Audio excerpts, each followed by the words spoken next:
بحزني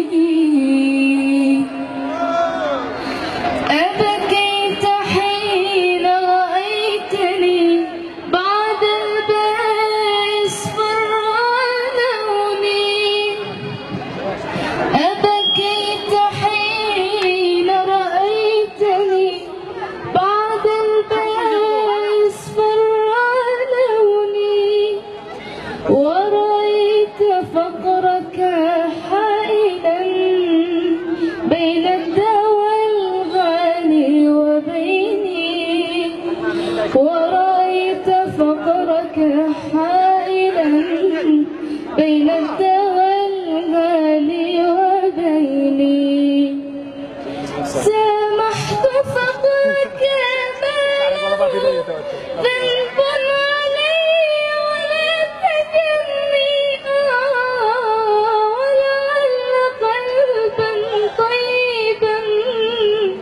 يدري بآلامي وحزني ويمد كفا أبيضا ليزح هذا الداء عني ليزح هذا الداء عني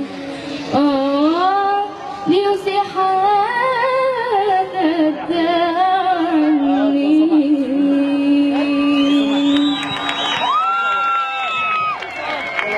صراحة بكل تعابير الود والاحترام والمحبة لهؤلاء الأمراض اللي أمامنا، نتمنى لهم الشفاء، ندعو لهم بالشفاء، ونشكر شهاب الشكر الجزيل على هذه الأنشودة الذي صراحة أثرت في قلوبنا، فنسمع لشهاب والتحايا.